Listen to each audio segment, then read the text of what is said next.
Olá pessoal, bom dia, boa tarde, boa noite a todos os senhores que são inscritos no nosso canal Anotações de Processo Civil. Se você ainda não é, eu sou o professor Arthur Vieira e depois que eu concluí o meu doutorado em Direito Processual, eu resolvi me dedicar a esses veículos de comunicação para que eu pudesse transmitir aos senhores conhecimento jurídico de qualidade e de forma gratuita. Aqui eu vou pontuar o meu e-mail de contato para que eventuais interessados possam estabelecer um contato mais direto. Inclusive, nós podemos eventualmente considerar a hipótese de publicar um artigo científico em conjunto, tá certo? Bom, gostaria de pontuar também com os senhores o nosso canal no YouTube. Se você ainda não é inscrito, basta clicar no ícone do livro que fica no canto inferior do vídeo para que você se inscreva. Sugiro também que você clique no ícone do sininho para que você possa ativar as notificações dos vídeos que são constantemente disponibilizados por aqui. Gostaria de apresentar também aos senhores a nossa plataforma acadêmica, arturvieiracursos.com.br, arturvieiracursos.com.br, onde os senhores encontrarão cursos online de modo gratuito, inclusive com a emissão de certificado válido em todo o território nacional. Tá certo? Então, após a pausa, nós vamos tratar do vídeo de hoje. Então, meus amigos, no vídeo de hoje nós vamos dar prosseguimento à análise do nosso livro Anotações de Processo Civil, pelo tópico que aparece na tela aí para os senhores, os embargos de declaração. Nós estamos tratando, como os senhores sabem, da terceira parte do livro, que aborda o processo nos tribunais. Mais precisamente, estamos vendo nesse momento os recursos, e esse é o recurso que nós vamos iniciar na aula de hoje, os embargos de declaração. Vamos a eles. Diferentemente de outros recursos, os embargos de declaração não têm por objetivo cassar a decisão recorrida ou reformar-lhe o conteúdo. Os embargos declaratórios, como também são chamados, destinam-se à obtenção do esclarecimento, da integração ou complementação, ou à correção material da decisão recorrida, a fim de que ela se torne completa e inteligível. Assim, trata-se de recurso com íntima ligação com duas garantias fundamentais: o princípio da inafastabilidade do controle jurisdicional, previsto no artigo 5º, inciso 35 da Constituição, e o dever de fundamentação das decisões judiciais, inciso 9º do artigo 93 da Constituição.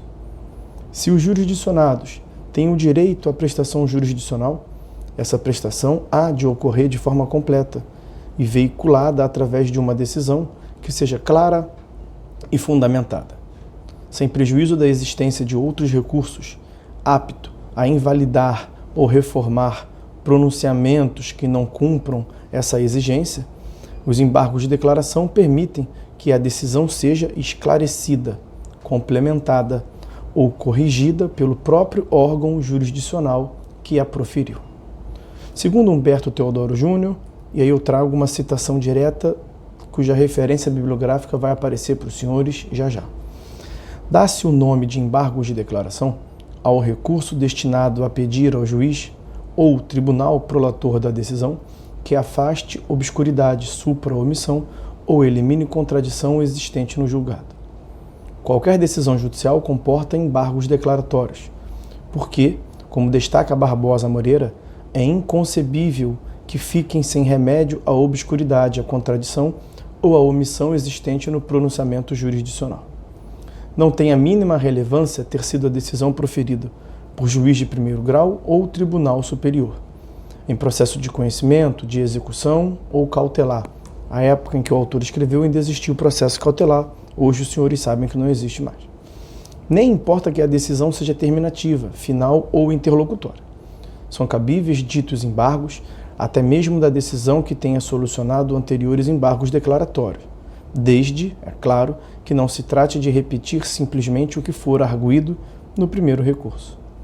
É preciso que se aponte defeito, obscuridade, omissão ou contradição no julgamento dos próprios embargos. Se o caso é de omissão, o julgamento dos embargos supri-la-á, decidindo a questão que, por lapso, escapou à decisão embargada. No caso de obscuridade ou contradição, o decisório será expungido, eliminando-se o defeito nele detectado. Essa passagem doutrinária foi colhida desta referência bibliográfica, curso de Direito Processual Civil do professor Humberto Teodoro Júnior. Discute-se na doutrina se os embargos de declaração têm verdadeira natureza recursal.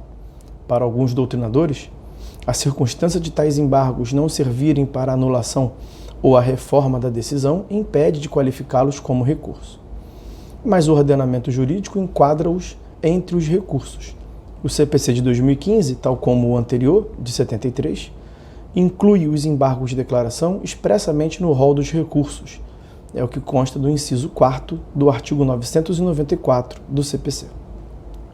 Diante disso, a discussão doutrinária tende a não se revestir de maior utilidade prática, desde que se tenha em mente tratar-se de um recurso com finalidades peculiares, o que faz com que as características gerais dos recursos nele se expressem de modo também especial. Nelson Nery Júnior e Rosa Maria de Andrade Nery sustentam que, assim como da última passagem, eu vou fazer aqui a leitura da citação direta que eu fiz da doutrina e depois eu indico a citação bibliográfica completa.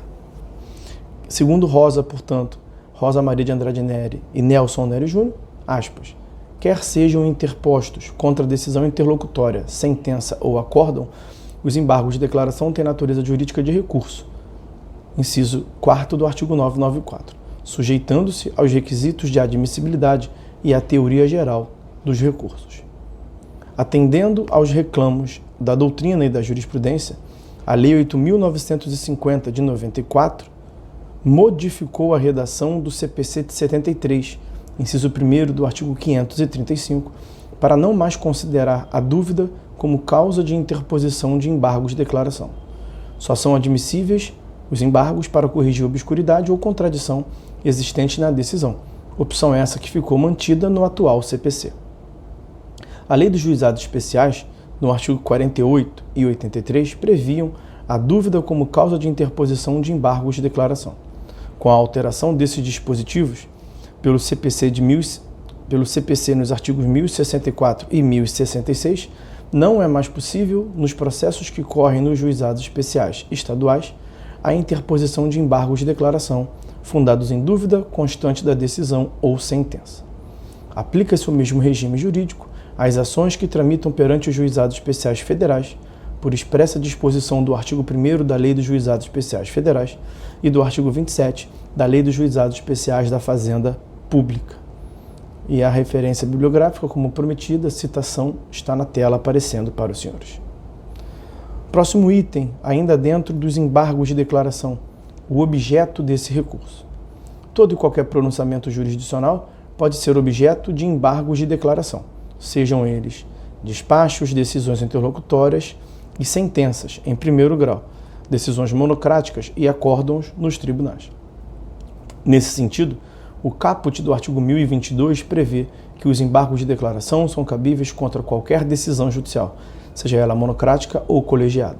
Mesmo os despachos, que a rigor não têm conteúdo decisório, podem eventualmente ser objeto de embargos declaratórios. O recurso, nessa hipótese, pode prestar-se precisamente para apontar a omissão do enfrentamento de uma questão que precisaria ser decidida e não o foi. O próprio pronunciamento que decide embargos declaratórios pode ser, ele mesmo, objeto de novos embargos de declaração. Eventuais abusos, como o emprego do recurso para fins de protelação, evidentemente serão censurados na forma prevista no ordenamento jurídico e que nós veremos adiante. Funções dos embargos de declaração. Conforme o artigo 1022, os embargos de declaração podem ter por objetivo, em primeiro lugar, esclarecer a decisão, eliminando-lhe obscuridades ou contradições. Em segundo lugar, integrar a decisão, suprindo-lhe omissões. Ou, em terceira hipótese, uma terceira função, corrigir erros materiais contidos na decisão.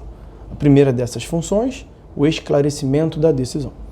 A obscuridade pode estar tanto no fundamento quanto na parte dispositiva. Consiste, a obscuridade, na falta de clareza, de ininteligibilidade, na expressão de uma ideia, um fundamento decisório, um comando, no pronunciamento judicial. A contradição, ao seu tempo, consiste na formulação de duas ou mais ideias incompatíveis entre si. As afirmações contraditórias podem estar todas na fundamentação ou no comando da decisão, ou até mesmo haver contradição entre o que constou em uma e em outra parte da decisão. Ou seja, contradição entre a fundamentação e o dispositivo, entre o relatório e a fundamentação, etc. A contradição pode ainda se dar entre a ementa e o corpo do acórdão. No entanto, não há contradição atacável por embargos declaratórios quando a parte reputa que uma afirmação contida na decisão está em contrariedade com algo externo a ela. A contradição passível dos embargos é sempre uma contradição interna ao pronunciamento. Em princípio, contradição externa, que exija reforma ou cassação da decisão, deverá ser atacada por outra modalidade recursal, se e quando houver. Ao acolher os embargos declaratórios e reconhecer a contradição ou obscuridade, o julgador deverá, respectivamente, esclarecer a ideia que não estava inteligível ou indicar qual entre as ideias contraditórias deve prevalecer, eliminando, consequentemente, as outras. Segunda função é o suprimento de omissão. A omissão ocorre quando o órgão julgador deixa de se pronunciar a respeito de qualquer ponto ou questão relevante para a aferição da admissibilidade da tutela jurisdicional ou para a solução do mérito. Isso se aplica tanto a matérias que dependiam de requerimento da parte, quando oportunamente formulado, quanto aquelas que deveriam ser conhecidas mesmo de ofício. É a parte final do inciso 2º do artigo 1022. O parágrafo único do artigo 1022 contém disposições didáticas, destinadas a explicitar que também constitui omissão, em primeiro lugar, o silêncio na decisão a respeito de tese firmada em julgamento de casos repetitivos ou em incidente de assunção de competência, que seria supostamente aplicável ao caso. Se a tese for aplicável, cabe ao julgador aplicá-la, indicando, inclusive, que está seguindo a orientação estabelecida naquele precedente.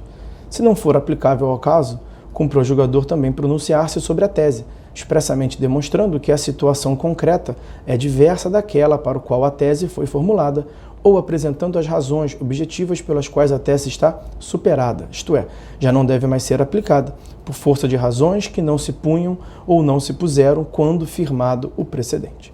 E a segunda hipótese dessa omissão ex lege é a inobservância de qualquer das exigências para adequada fundamentação, prevista no parágrafo 1º do artigo 489. Reitere-se que essas duas hipóteses já estariam, de todo modo, abrangidas na regra geral, ponto ou questão sobre a qual devia se pronunciar o juiz.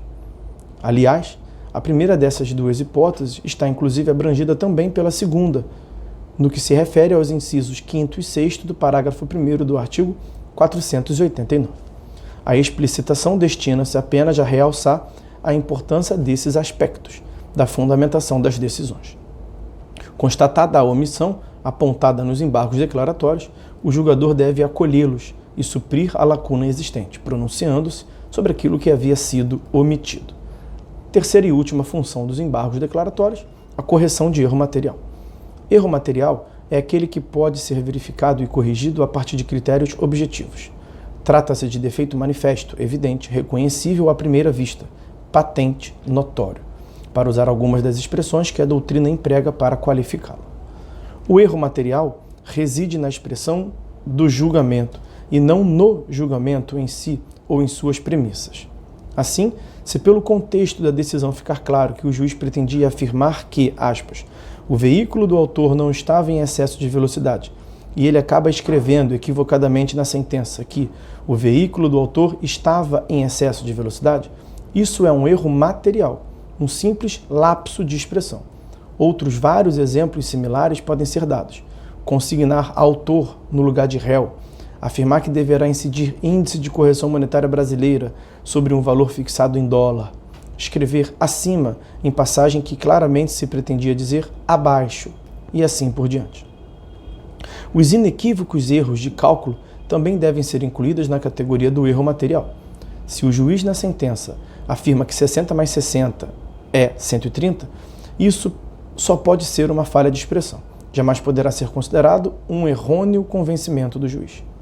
Os erros materiais podem e devem ser corrigidos a qualquer tempo, e mesmo de ofício pelo Poder Judiciário, não ficando nem mesmo acobertados pelo trânsito em julgado.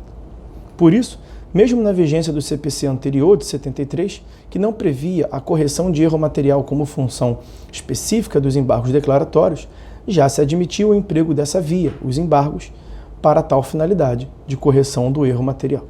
O CPC de 2015 não fez mais do que explicitar essa possibilidade. Então, meus amigos, nós vamos fazer um corte no vídeo por aqui.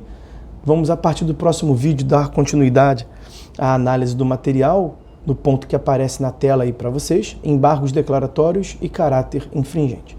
Então, por hora é só, meus amigos. Fiquem todos com Deus e até a próxima.